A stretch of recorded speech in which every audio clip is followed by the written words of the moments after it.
is getting, oh, great. Okay, so we're live finally, guys. We're live finally on both Facebook and LinkedIn and YouTube as well as TikTok and Instagram. I'm so excited. Thank God this worked out. I'm so happy, so thankful that it worked out. Hooray!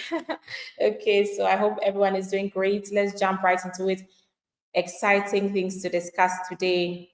So bear with me. I'm going to be sharing my screen on YouTube, LinkedIn, Facebook. You guys want to be here till the end of this session. Don't scroll by. You have to listen in. Very important information I'm going to be sharing with you. So the Secretary of Homeland Security, you all know who she is, Christy Noem. She has officially given USCIS new enforcement powers that previously only used to belong mainly to ICE and CBP. This is really important for us to know.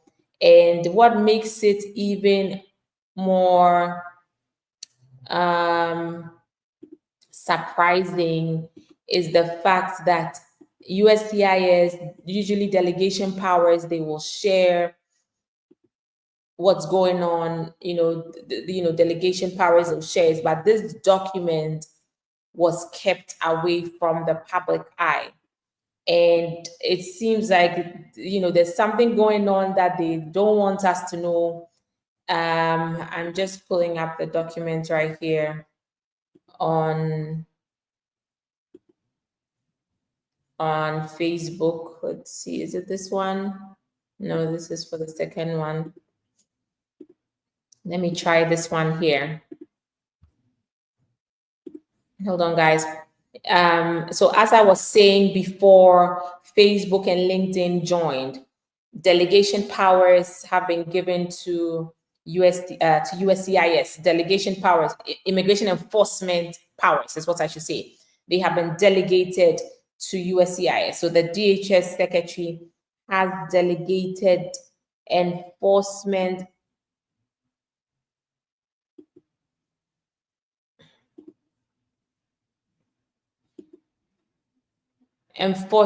powers to USCIS, and I'm looking for the document I'm sharing with you. It should be uploaded.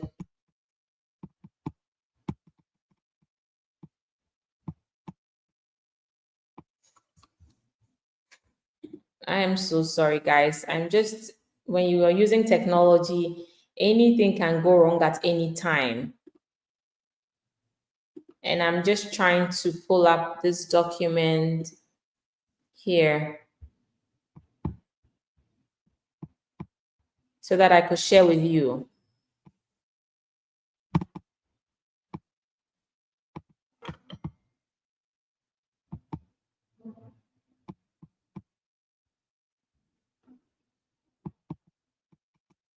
Okay. Well, so the document I was looking for is the delegation. Maybe I should let me share it let me try to share it from my social media. Our social media, that would be great because we shared some of the documents on there. I was trying to see if we could share it directly from the source document, but it's the same thing we shared across our social media platforms. We are this this Trump administration, their worst nightmare. Unfortunately, I don't know how they thought they could hide this, but yeah, it was never shown or never shared with the public. It looked like it was a secret document where USCIS has been told, oh, now you can go on and, okay, there you go. Okay, great. So I have it here now. Let's see, let me share on Instagram here. Okay, so I hope you guys can see here. It's a little, okay. So this issue was this document was signed on May 2nd, 2025 by DHS Secretary Christy Noem. And what she has done, or what the agency DHS has done, is to delegate enforcement powers to USCIS. USCIS has traditionally been a benefits adjudication arm of DHS. Okay, so DHS is the umbrella federal agency, and it's divided into components. We have USCIS, which is the benefits arm of DHS. What does this mean? It means that DHS is adjudicating your green card applications, your immigrant or your immigration, your family-based immigration visa petitions. They're adjudicating asylum applications. They're adjudicating work permits. They're adjudicating certificates of citizenship, among other things like TPS applications, paroles. That's the main purpose of USCIS adjudications. CBP has been tasked with border enforcement, customs and border protection. They have been tasked with border protection. So you're coming into the US, they are the ones to make sure you are admissible, you have the right document, you're not coming to do anything funny, you don't have any contraband goods in your bag and things like that. You're coming under the right identity. And then thirdly, we have ICE. ICE has become increasingly popular this year, obviously because of what they are doing with regards to immigration. ICE is responsible for interior enforcement in the United States. And so they are the ones making sure that they are deporting people that have to be deported and things like that. Now, ICE also has an arm, which is called the ERO, the Enforcement Removal Officers, and they are the ones actually doing. So essentially, we have these three arms, right? Now, USCIS, which is the adjudications arm, which is supposed to focus on all these petitions, millions of petitions that they have that have been filed. Now they've been handed enforcement powers by Christy Noem. And so they can do certain things. We're going to look at some of the things that they can do. And this is the memo. It says that this delegation vests authority in the director of USCIS to order expedited removal and to take additional actions to enforce civil and criminal violations of immigration laws. This year, USCIS has seen the highest number of backlogs in US immigration history. There's 11.3 million cases that are pending with USCIS, highest ever in several months. The front log of USCIS is currently over 34,000. Over 34,000. I think it's 34,028, meaning cases that USCIS has received and they haven't even opened. Well, this was as of March 2025, based on data that USCIS themselves shared.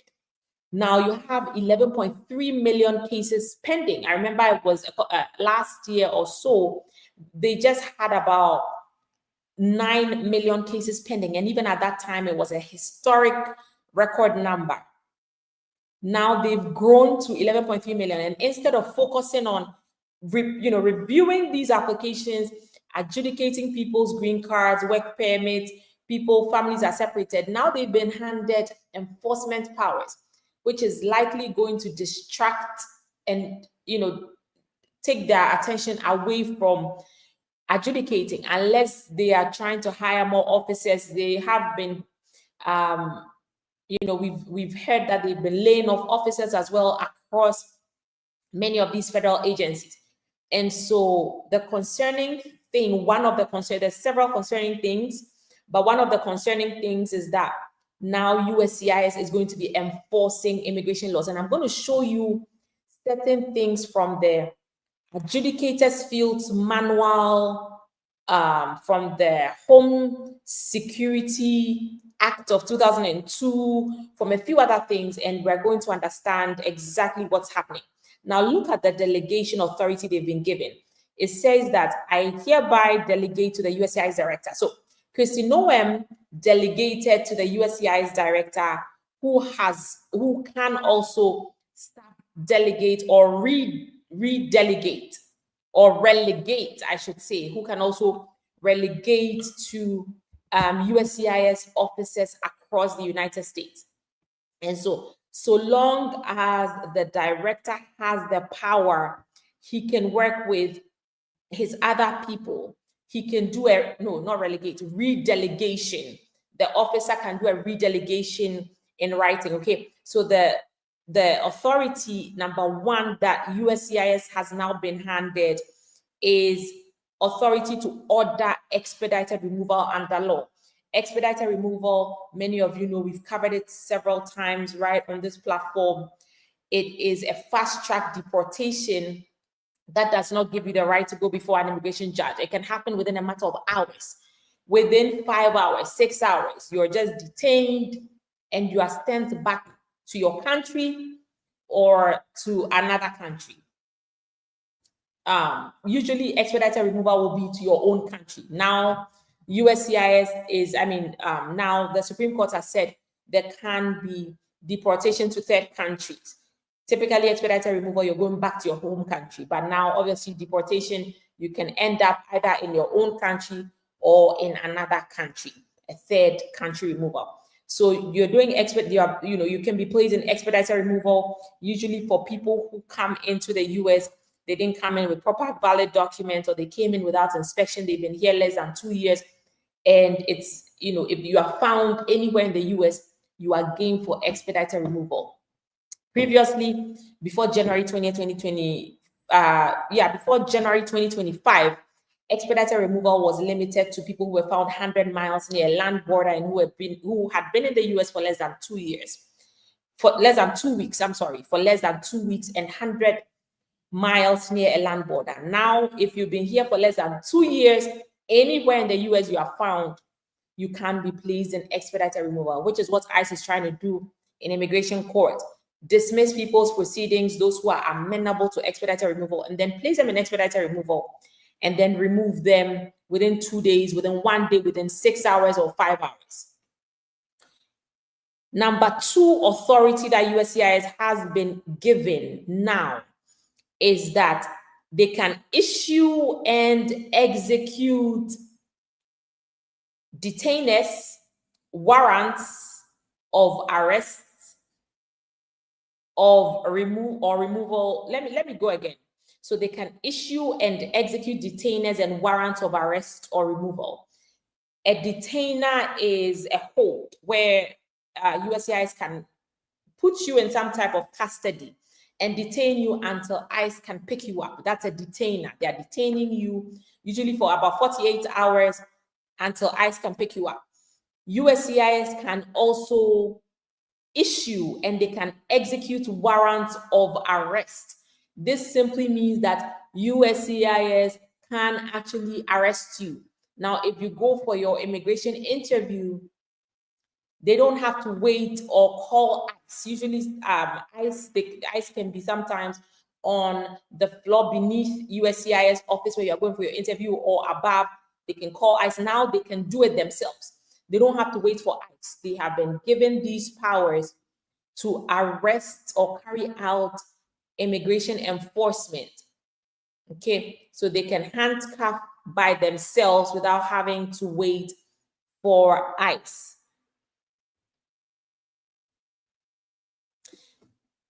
They can do all of this in-house. They can arrange flights to execute removals, escort you to the airport, ensure that you leave the country. I mean, this is insane that USCIS is being handed these powers to do all these things. And you guys can see it right there. I hope you can see the screen on YouTube and Facebook. Let me see if I can, let me see if I can share it directly from the source document. I'm not liking that I'm having to share it from our Instagram. Let me try again here. Let's see if it's gonna work. No, it's not here. It's not. Okay, Well, let's continue to use that. So USCIS, you guys can see what's going on. They can now issue warrants of arrest, issue and execute. They can execute arrest, they can execute deportations. That's what we call removal. USCIS can detain aliens. They can release aliens on bond and other appropriate conditions as provided by law. And they can deport you from the United States. This is incredible that USCIS has been handed this much power. USCIS has authority to investigate alleged civil and criminal violations of immigration laws within the jurisdiction of USCIS, including but not limited to issuance and execution of warrants, making recommendations for prosecutions and other appropriate action when deemed advisable. USCIS has always had this power to investigate. They have the HSI, Home Services, they have the FDNS, that's what I want to say. The Fraud and Detection Directorate Center. Let me pull up the full name. FDNS. That is the arm that investigates. That's the one that will visit your home if you file an immigration application, especially FDNS Directorate. Let me see, USCIS. If you file an application, for example, right, and you say that you are married to Mr. Brown, they can come to your home 6 a.m. to see if Mr. Brown is there with you, and this is the FDNS. Okay, so it's a Fraud Detection and National Security Directorate. That is the arm of USCIS that investigates, does the home site visits, goes to workplaces if you're filing petitions like an R1, they want to visit the church, or other H1B petition, all these type of things. FDNS, they visit your home, visit workplace, they visit your neighbors, and they conduct investigations.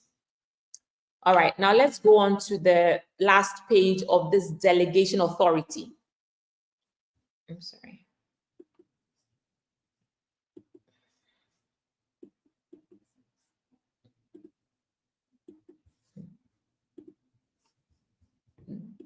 My screen seems to have frozen. Well, let me just pull it up from this one. The last page of the delegation authority is what we're looking at now. And it talks about, oh, okay, good. I think this one, I can pull it up directly from the device I have here. So let me use this. Is it this one? Excellent. Okay, there you go. This is the last page. So we mentioned this already. USCIS, the director can redelegate to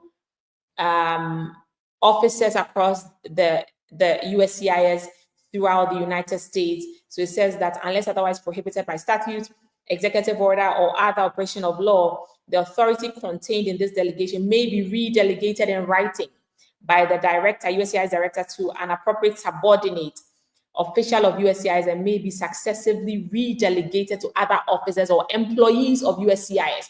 This delegation authority is being spread across USCIS, across the entire United States, all these agencies.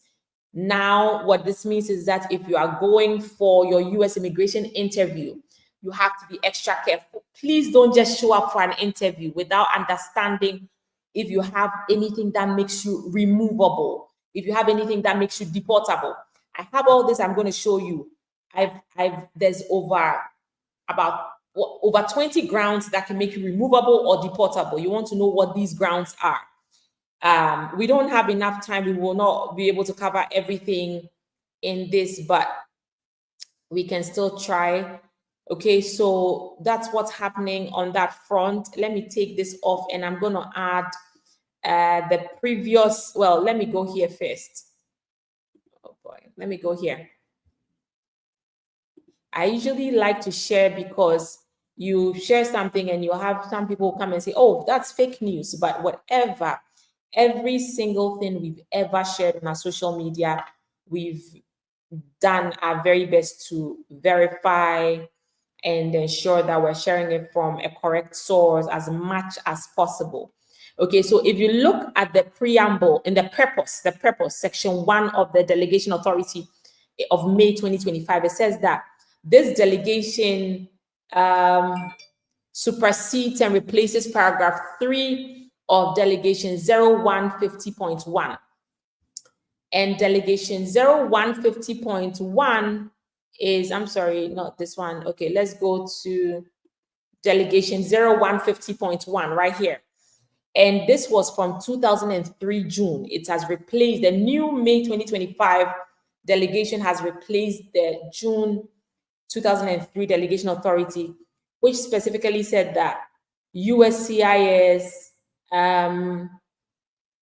nothing. It specifically said that nothing in this delegation authorizes Bureau of Citizenship and Immigration Services, that's what they were called in 2003, to enforce immigration laws by issuance or execution of warrants, detention, removal of aliens from the US, issuance of states. These things specifically precluded USCIS or told USCIS, do not enforce immigration laws. Yours is adjudications. Look into adjudications, complete it, and go home. Don't try to meddle in what ICE is doing, interior enforcement, or what CBP is doing, border enforcement. But now this has been specifically replaced by this latest one. Okay, I'm going to be sharing with you here. Let's see. Let me go here. This is our social media. Let me take this off. I think we're done with that. Let's go on to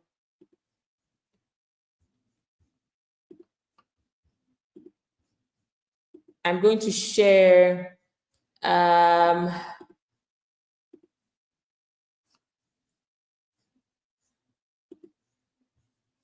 going to share this with you. An adjudicators fields manual, okay? An adjudicators fields manual. So the adjudicated fields manual was actually the document that contained all of USCIS policies before it was replaced by the USCIS policy manual in, I believe it was about 2022. Okay, so the adjudicated fields manual, it was for all field offices across the United States. They had to review it and they contain policy. This is how we're going to rule on case. This is what we're going to do if you're an officer. This is how you have to determine that you have to approve a case or you have to deny a case. And it was replaced by the USCIS field, USCIS policy manual. Okay, I'm trying to just upload here what I need to share with you from the field manual, and you guys are going to be mind blown. Okay, no, not this one. This is the second page. So this is the first page, I believe. Let's go here. All right, that's it. So there you go. Now, if you look at the screen I have here, this is from one of the USCIS adjudicators fields manual. It says specifically, as a general rule, this is on page 5 of one of the field manuals. It says that as a general rule, any alien who or non-citizen who appears for an interview before a USCIS officer in connection with an application or petition seeking benefits under the Act shall not be arrested during the course of the interview, even though the alien or non-citizen may be in the United States illegally. If the alien is ineligible for the benefits that so if the non-citizen or the foreign national is ineligible for the benefits that he's seeking or for the benefits being sought, the interviewing officer should advise the alien or non-citizen that he or she will receive a written decision on the application or petition by mail. It's titled Arrest of an Alien During the Interview Process. This was specifically the law or the policy. It said that do not arrest people who are coming for immigration interviews. If you do that, and I'm going to tell you the silent part out loud, the point of this being explicitly written for these officers was that USCIS has always been an adjudications arm. If you start arresting people because they're coming for an interview and they're unlawfully here, people are going to stop coming then what is going to be the point of USCIS being there? Because if I am in the US and I don't have status and I'm trying to get status, the only place I can go to is either immigration court or USCIS. Immigration court, they also adjudicate immigration benefits, but it's a defensive type of forum. USCIS is an affirmative forum, meaning you are not on the defense, you are applying, and you've not been placed in removal or deportation proceedings. USCIS, you guys see it right here. They were specifically told, do not arrest people who come in for interviews. There are exceptions, of course, and they were told, just don't do it, because if you start doing these things, people are going to stop coming. Then our purpose will be defunct. So I don't know whether the Trump administration is trying to convert USCIS into an enforcement arm, and this is going to cause many people to lose trust in the immigration system. And so this is just very concerning, that if you go for your immigration interview and you have any issue that is problematic, then the USCIS officer can enforce immigration law, can arrest you, can deport you himself without bothering to contact ICE. Very, very dangerous terrain that we're treading now. Okay, I'm going to show you a couple of the exceptions where they said they could be arrested. Exceptions to the general rule, as you know, many legal things, many things have exceptions, which is why I always advise you speak with an attorney, because you may have heard that, oh, this is the law, but there may be an exception that could apply in your case. And sometimes even the exceptions have exceptions. I always say this also. Let me show you the exceptions here. Hold on. So it says here, in some cases, the writings are so small that I have to squint or get closer. In some cases, an illegal alien's actions or situation may be so egregious or so bad as to justify making an exception to the general rule that those who appear voluntarily for an interview should not be arrested during the course of the interview.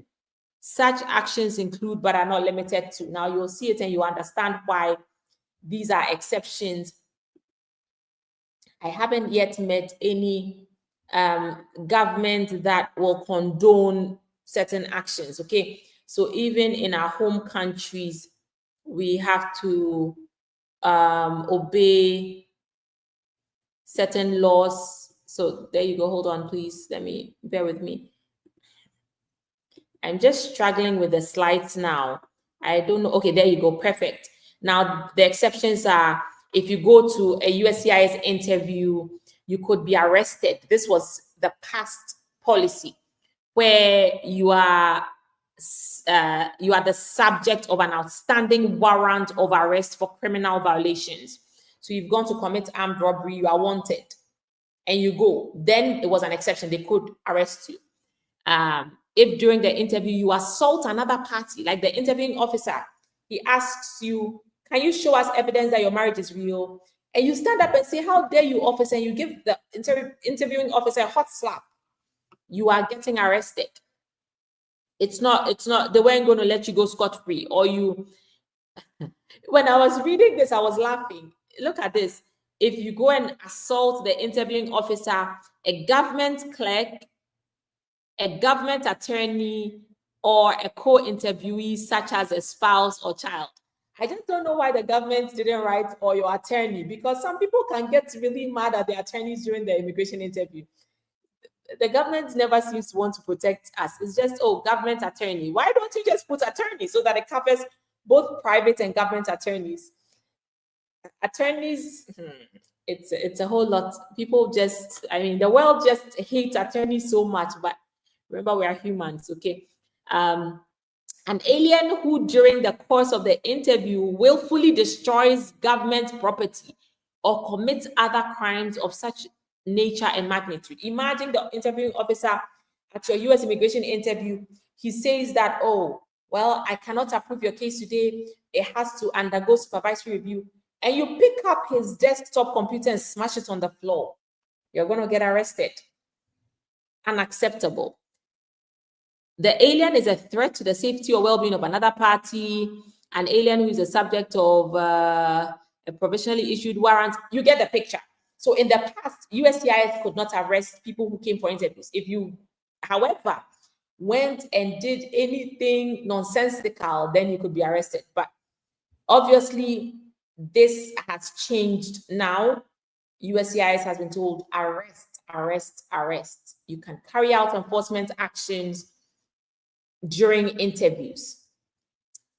They have made the courts almost a place where people are afraid to go. Immigration courts. Now, USCIS interviews are also coming in. So please, more important now than ever to make sure you don't just submit, and I say this all the time, before you submit anything to the US government, at this time especially, make sure you have an attorney who is reviewing all this and letting you know, no, this is a major red flag.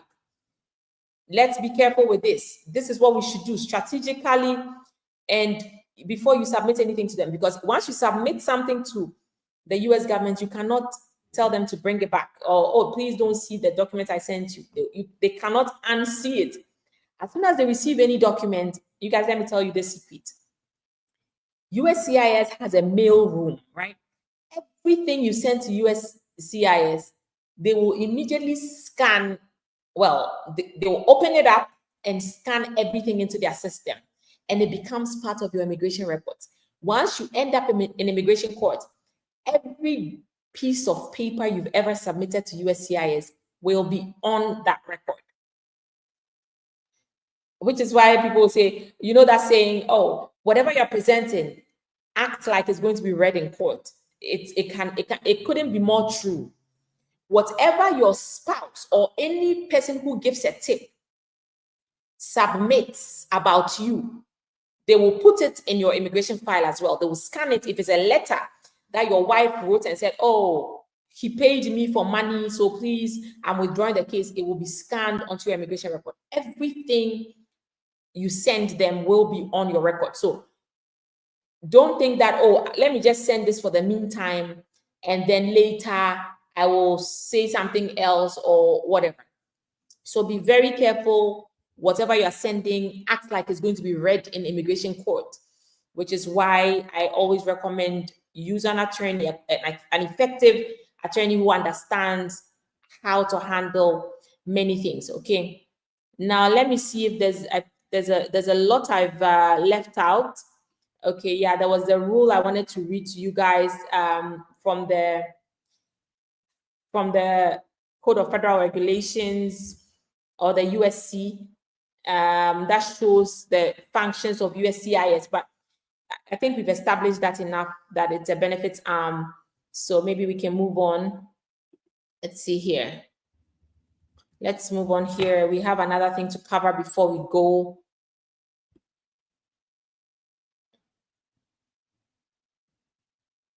Okay.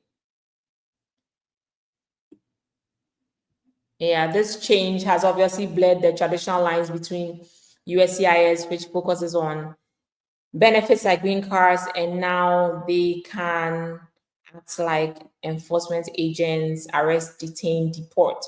All right. Yeah. So practically, again, this could make an I-130, 485 citizenship interviews or other in-person appointments risky for people who have any red flags in their immigration records. It's important that you see what is there a red flag, number one. What is the red flag? The extent of the red flag. What can it do? Okay. Now let me go to the next thing we have to talk about, the new policy that USCIS issued, Policy Alert 2025-12. Let me see if I can share that here.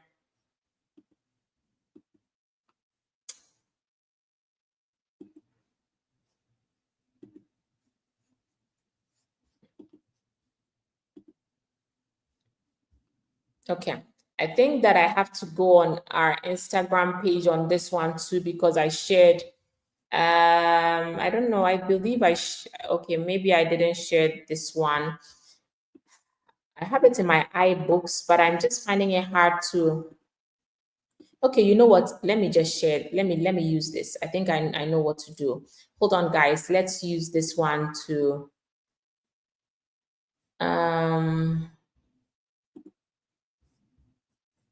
Yeah, let me pull it up. The policy alert that has changed. Well, it hasn't changed, but we'll talk about it in a minute.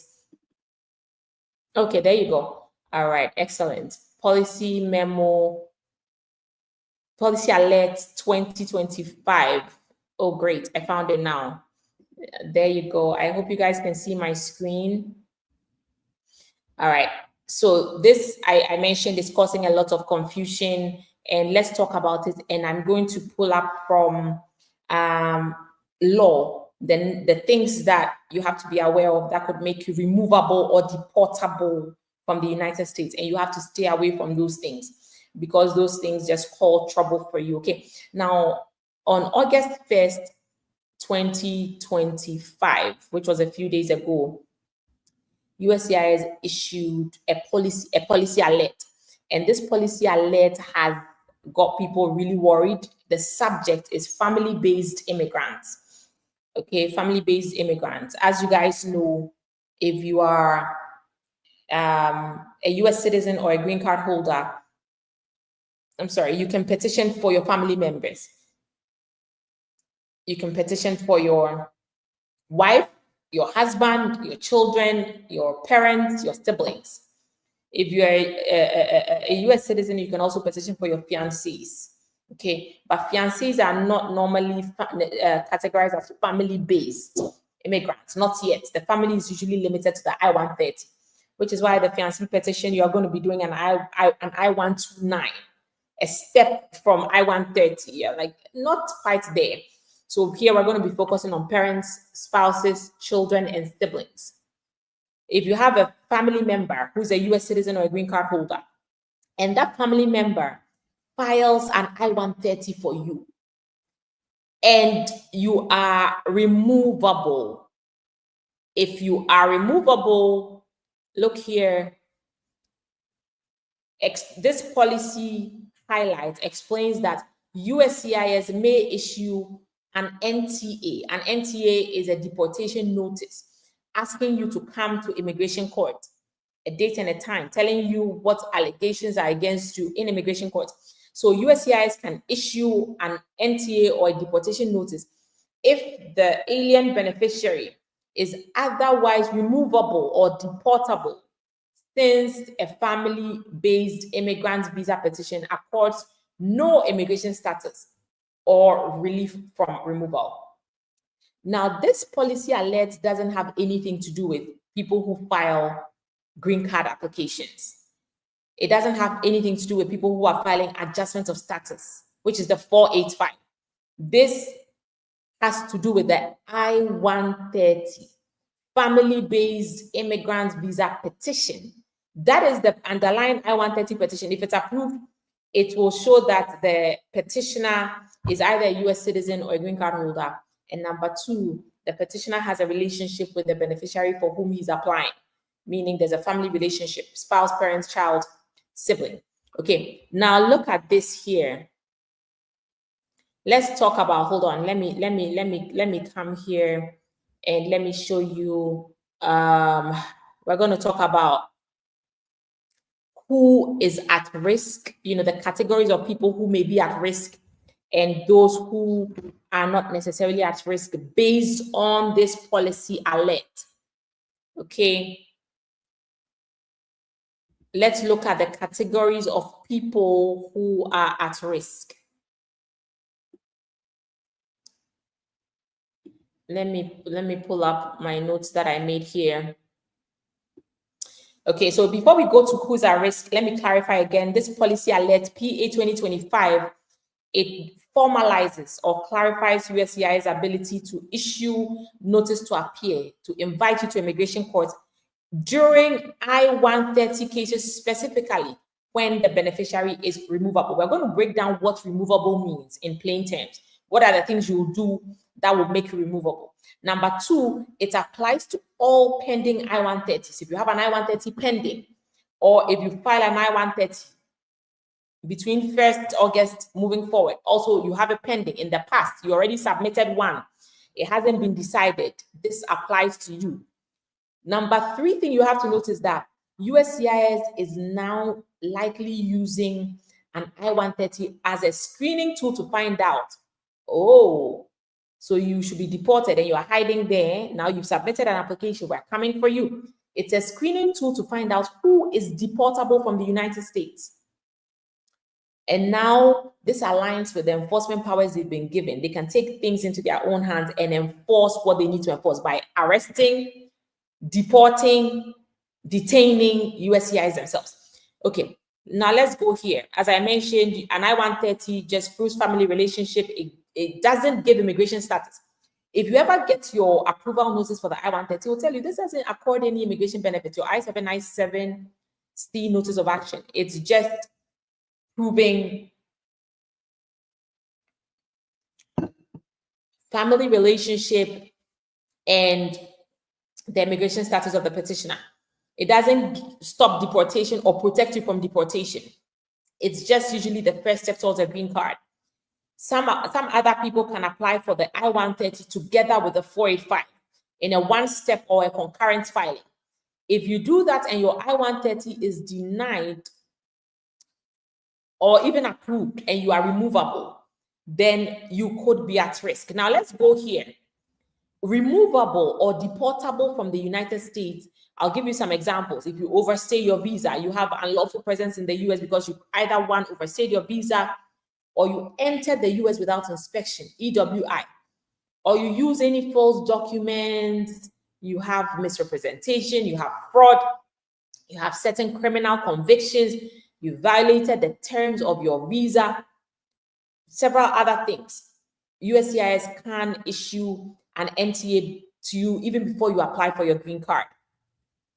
Now let's talk about who is not affected by this policy alert.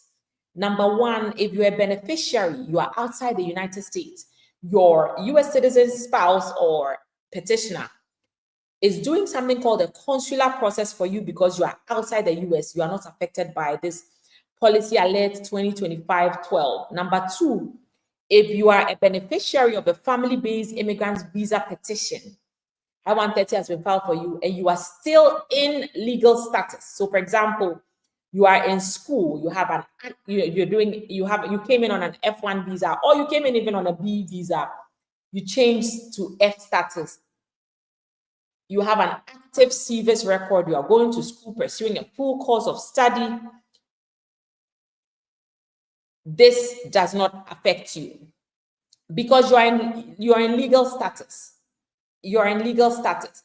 Unless, of course, you are in legal status, but you are also removable, right? We'll get to that, but generally it doesn't affect you. Beneficiary is filing the green card application at the same time as the I-130. If you are filing the green card application, then generally that green card application shows that you're trying to do some type of adjustment, and USCIS still has jurisdiction. Even if it's denied, you can appeal or do a motion to reopen. This does not cover people who are doing green card applications at the same time as the I-130. It also doesn't cover people who have already filed both I-130 and 485 green cards. Number four, it doesn't cover those people. Number five, it doesn't cover people who have some sort of deferred action protection, like people who are on DACA or who have DACA, or for example, who have SIJS, Special Immigrant Juvenile Status. SIJS is for, let me start with DACA. DACA is for the dreamers, those who came when they were very young, they came in without a visa, they came in with their parents without inspection, and Obama gave them some type of deferred action, meaning I should not deport them. And so they're able to get work permit and renew. SIJS, if you are neglected, abandoned, or abused as a child, you can apply to become dependent on a court. You get that predicate order, you can use that to apply for a green card. Now, an SIJS beneficiary could have SIJS, approval, just waiting for a priority date to become current. And once they are waiting, they get married, and the husband files an I-130.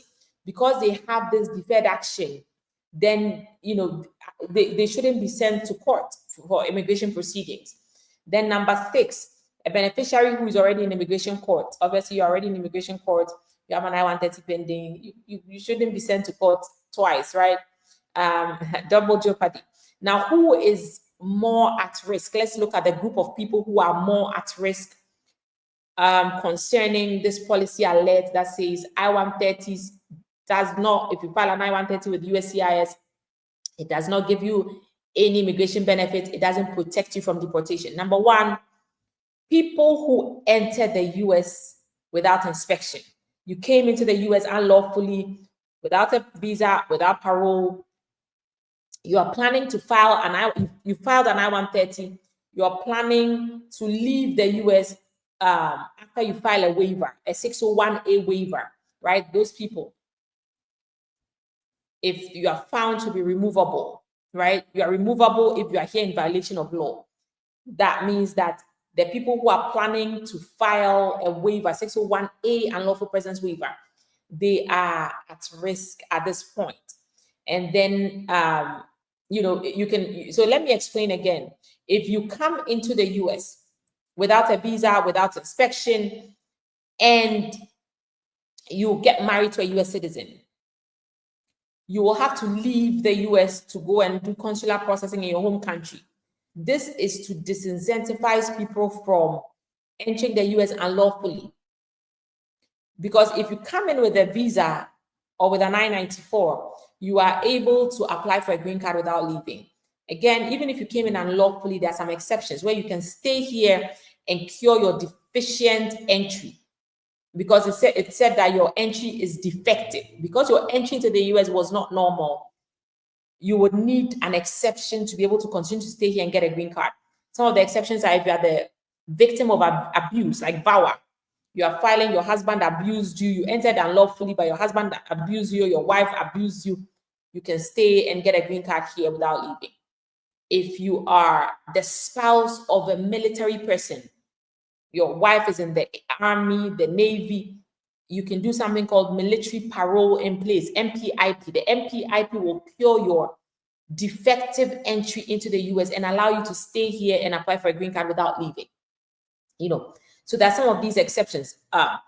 If you don't have some of these things, then you will have to file something called an I-601A waiver.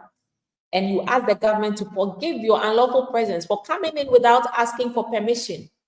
And you have to show that you have, a qualifying relative, either a US citizen spouse or a parent or a green card holder spouse or parent, who will face extreme hardship if you are not allowed to get a green card or if you are deported.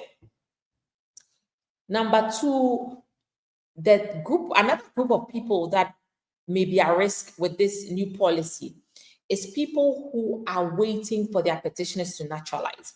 So such people could include somebody who came here, let's say on a B visa, they had a 6-month period of authorized stay, it's already elapsed, then they got married to a green card holder. If you are out of status and you get married to a green card holder, you will also have to do something called consular processing, because you will have unlawful presence that will start accruing when your I-94 expires. If you want to continue to stay here without leaving to get a green card, and you want to get your green card right here in the US, once your petitioner becomes a US citizen, they naturalize, then you can apply for a green card without leaving through the adjustment of status. And so if you apply for the I-130 to lock in your priority date, your place in queue in the immigration line, and then you're waiting for your petitioner to naturalize, because you are removable, USCIS can now issue an NTA to send you to immigration court. Number 3 group of people who may be at risk, those who are eligible to file green cards but are delaying due to cost. We have people who say, oh, well, I can do the I-130 now, then when I get money, I do the 485. That's not necessarily a good move at this point. If you do just the I-130, it clearly tells you it doesn't protect you from deportation. Then anybody, number 4, who has a removal or deportation order, either old or a new one, you have number 5, group of people at risk, those who have permanent bars, you have other inadmissibility issues. 6, if you are waiting for a priority date to become current, and 245I. 7, if you have violated certain immigration laws like protection order violation. Now, let me share what are some of the things that could, guys, if you're enjoying this session, please drop the US flag. We're about to round, end and then take some questions. Drop the US flag if you guys can hear me and I'm not talking to myself. You're enjoying the session, please drop, type USA or just drop the flag. Let's see. Okay, now we don't have too much time. I'm going to run through what could make you deportable or removable. It looks like we might have to do another session with that. Okay, so let's go here.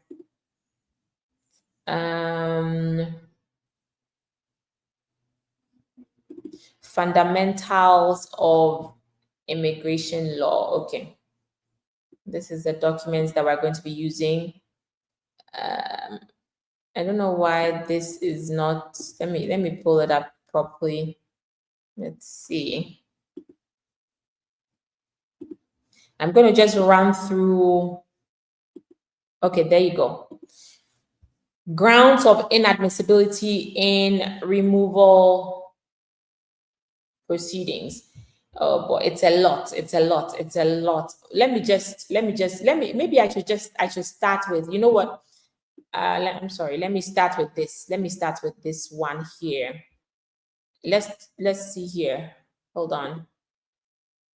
I'm not sure why this screen went off. Oh boy, this was my doing. I think, I'm sorry.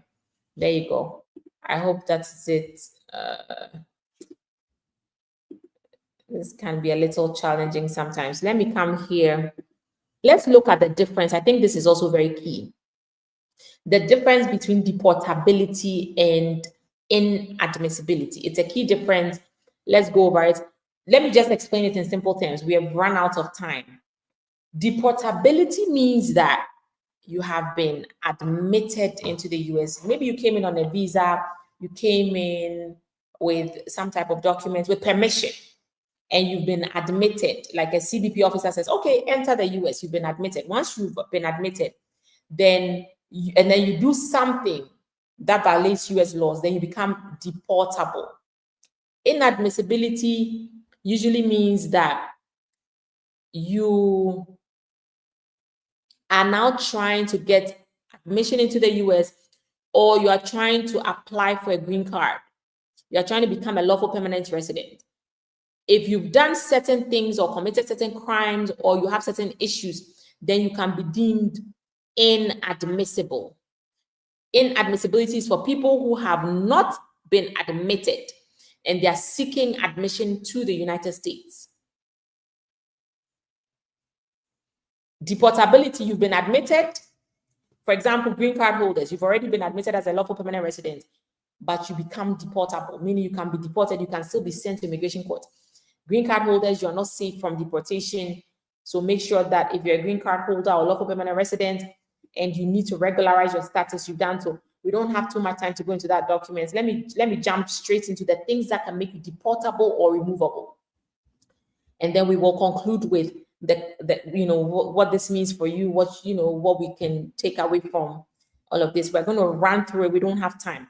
Now look at this grounds of inadmissibility. Health-related grounds. If you have communicable diseases, you don't have vaccinations for certain things you need to have vaccinations for. If you have mental health disorders, okay. If you've been convicted of or you admit to committing a crime involving moral turpitude. Those are things like defrauding by false pretenses, things that have to do with moral depravity, defrauding, forgery, things that have to do with like You're not very straightforward. Okay. Then controlled substance offense, multiple criminal convictions. These things make you inadmissible. Trafficking controlled substances. You know what that means? Prostitution. If you are coming in solely to engage in prostitution, or incidentally or principally to engage in prostitution, commercialized vice, aliens who accepted immunity from prosecution, you have something like a felony, espionage or sabotage, any unlawful activity. If you are coming in to engage in unlawful activity, you are inadmissible. You try to overthrow the US government, you are inadmissible. Terrorist activities, you are engaged in them, you are inadmissible to the United States. If you're applying for a green card, you cannot get a green card. And then let's come here. Adverse effects on foreign policy. If you come into the US and they believe that you are going to have serious adverse foreign policy consequences for the US, you are inadmissible. These are people who are doing these political activism that the US doesn't agree with. You are inadmissible. It means that if you're trying to apply for a green card, you will not be granted the green card. There are waivers for many of these grounds of inadmissibility, things you can do. Communist or totalitarian party member, you are inadmissible. Nazi persecution, if you participated in that, you are inadmissible. Genocide or acts of torture or extrajudicial killing, you are a public charge. You are going to be a burden on the US taxpayer. You cannot get a green card. If you don't have labor certification, if you're trying to come to work in the US, you are inadmissible. Foreign medical graduates who are not competent, who haven't passed NBME exam, you're not competent in oral and written English, you are inadmissible. And certified foreign health care workers, inadmissible. Illegal entrants and immigration violators, inadmissible. Failure to attend hearing. You don't go to your proceedings to determine your inadmissibility or deportability, and you are coming back to the US or trying to apply for a green card, you are inadmissible. Misrepresentation, fraud or misrepresentation, inadmissible. False claim to US citizenship, inadmissible. You are a stowaway, alien smuggler, you are inadmissible. You are a student visa abuser, you are inadmissible. You are not in possession of valid unexpired documents at the time of your application for admission. You don't have, let's say you're coming into the US with a B2 visa to come and work. You are inadmissible under this ground. You are not in possession of valid entry documents such as visa. You are inadmissible. Immigrants who are permanently ineligible for citizenship because you were trying to evade military service. You ran away instead of you to, when it was time for you to serve the US, you didn't do it. You tried to run away. Draft evaders, any person who has departed from or remained outside the US to avoid or evade training or service in the armed forces in time of war or national emergency, you are inadmissible. The US is like anybody. Everybody likes loyalty. You see, so if the US is in the time of war or they have a national emergency, and you, instead of coming to help them in the time of war, right?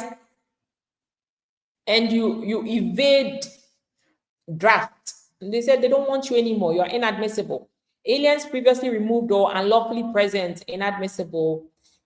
These are the bars. There's a lot. We won't be able to cover. I thought we could, but if you're a polygamist, you are inadmissible. Coming to the US to practice polygamy. So those of you practicing polygamy in your bedrooms, please, you will be inadmissible. Guardian required to accompany helpless child, international child abductors, you are kidnapping children. If you are an unlawful voter, you vote in presidential elections when you are not a US citizen, you are inadmissible. Former citizens who renounce citizenship to avoid taxation, inadmissible. They don't like traitors, they want loyalty.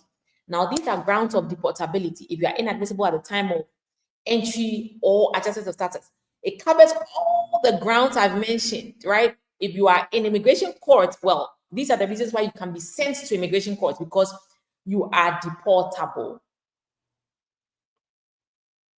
So it covers everything we've discussed so far. If you are also present in the US in violation of law, you violated your non-immigrant status, violated of conditions of entry, termination of conditional permanent residence, 2-year green card, alien smuggling, the marriage fraud. There's a lot to unpack here. You have a crime involving moral turpitude within 5 years of being admitted to the US. You are deportable. And again, bear in mind, all these grounds of deportability applies to, for example, if you're in lawful status like a student on a student visa, and then they find out that you have any of these issues, you become deportable.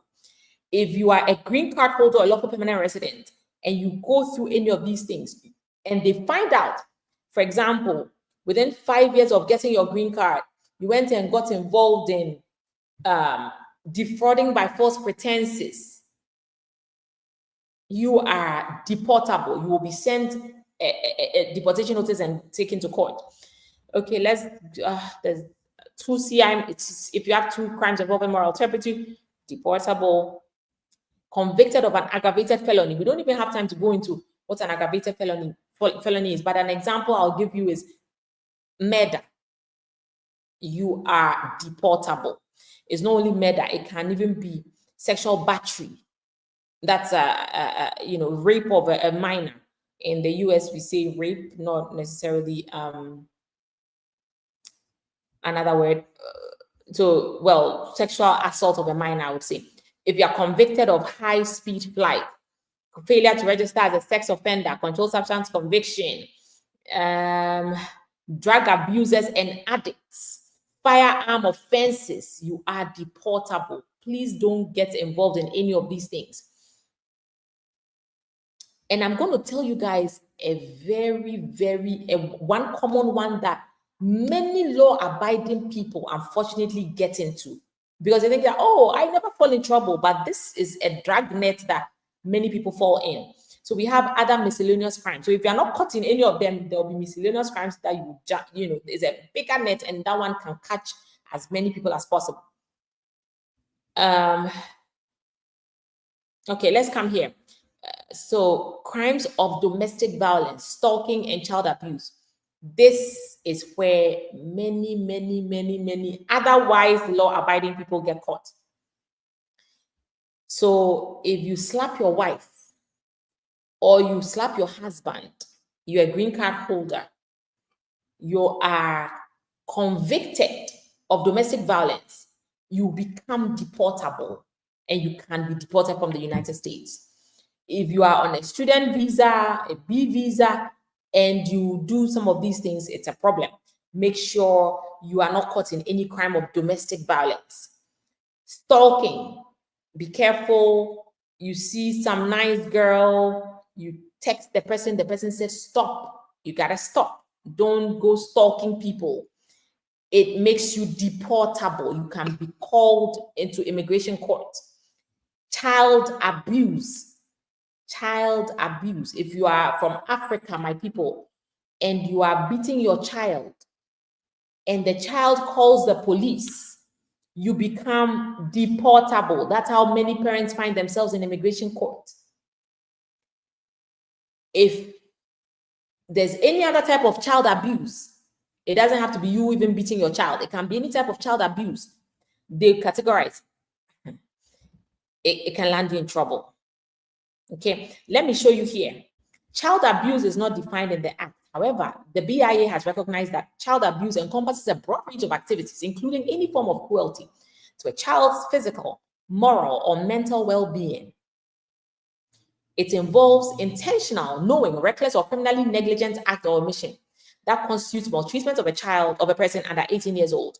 It impairs such a child's physical or mental well-being, including sexual abuse or exploitation. I've seen cases where mothers were boiling water in their New York apartment or Ohio apartment. 3-year-old child went and crossed the wire, the water poured on her. You are deportable. It's child abuse. Based on being reckless, you can be in trouble. You become immediately deportable.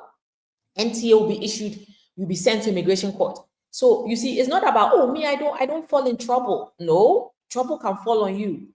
So these are the things you got to watch out for. Violators of protection order, another very common one we see. If your wife has gotten a protection order issued against you, don't go and say you are going to try to beg her. If you violate that protection order, my friend, you become deportable. Any alien who at any time after entry is enjoined under a protection order issued by a court, whom the court has determined that they've engaged in conduct that violates the portion of a protection order that involves protection against credible threats of violence, repeated harassment, or bodily injury, you are deportable. Failure to register, document fraud, falsely claiming citizenship. Listen, each of these can be a whole topic we can discuss because there are so many dimensions to this. National security related grounds, terrorist activities, adverse foreign policy consequences, assisted in Nazi persecution, public charge, unlawful voter, deportation of certain, prohibited, All right, so these are the grounds of inadmissibility and deportability. Oh my gosh, we have run out of time. Let's finalize, let's wrap things up, and then let's take a couple of questions. Please, all of this, let's place it within a context. All the things I read to you makes you inadmissible or deportable. And together, that makes you removable. They can issue an NTA against you. And so, if you are filing an I-130, there's a lot of things you have to be aware of before you file it. If you are filing a green card application, even, you got to make sure you don't have any of these red flags on your record.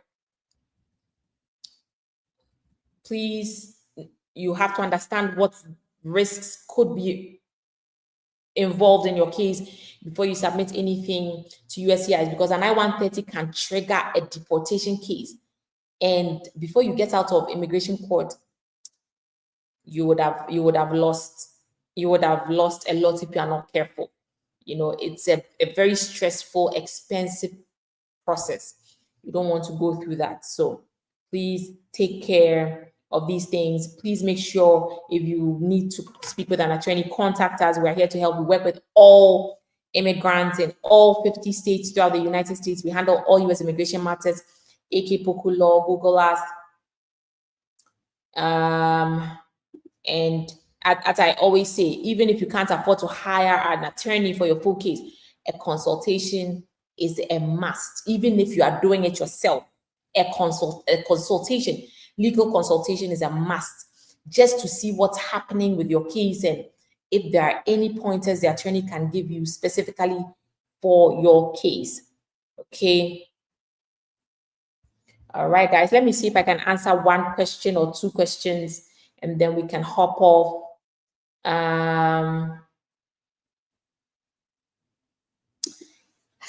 So Godfrey Innocent on YouTube says, does this still apply to individuals who are applying for green cards through marriage if you entered legally but overstayed?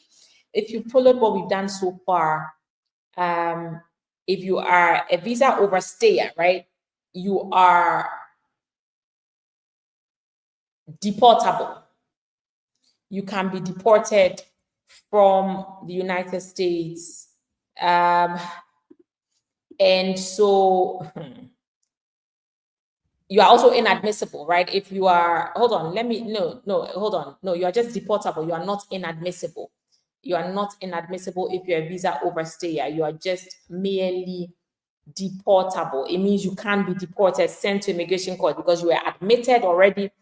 And yeah, okay. Yeah, you are deportable. Now, if you are deportable, it means that they can issue an NTA, right? Now, this policy memo, let me explain. This policy memo says that they're talking about I-130s. Now, as a matter of practice, or what we're seeing happening, USCIS is issuing NTAs to people who have filed I-130s to 485. I'm sorry, my hair's quite messy.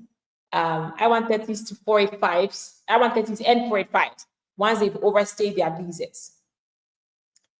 But we're not seeing it on a very large scale yet. I don't know So we personally have had people contact us with this type of scenario. Visa overstayers, they have been sent to immigration courts, even though they have I-130, 485 pending with USCIS. We don't know if this is going to become more widespread. We are still monitoring what's going on. But for now, this policy alert is specifically addressing I-130s. Per this policy alert, if you have a 485 pending, then you should not be sent to immigration court.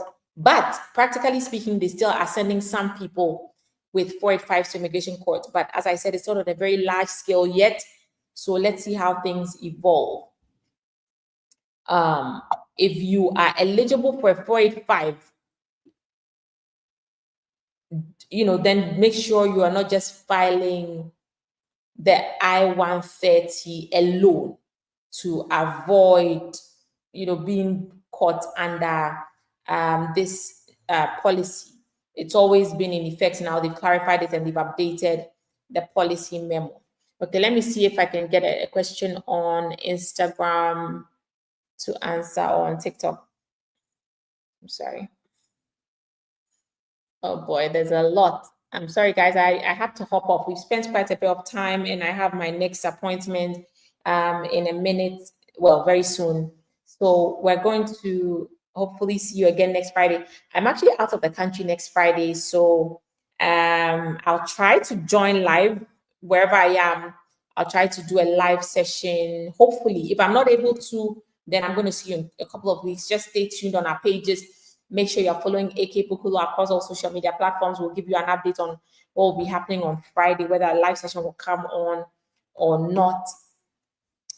And that will be it. Guys, I hope this has been a helpful session to you so far. Our phone number is right there. I see some people asking 802-780-0564. You can call, WhatsApp, or text us, and we'll be happy to answer. Perhaps 1225K. Please contact us. Pain in the ass on TikTok. Please contact us. Wow. Yeah, pain in the ass, that's a problem. You've been called for master hearing before your USCIS interview. Master hearing is immigration courts. That's the first hearing. You've been summoned. Oh my gosh. Please, please, please. Please, there's a lot to discuss. So please just call us, and I can have time one-on-one with you and advise you of what you need to do and what you need to be aware of, or how you can move forward in your process. Thank you so much for joining. My name is AK, Attorney at AK Poku. I'm glad to have done this session with you. I'll see you soon in our next live session. We share social media, videos across our socials. So make sure you're following our pages, liking, commenting, engaging with us. Okay. Thank you, guys. Take care. Bye.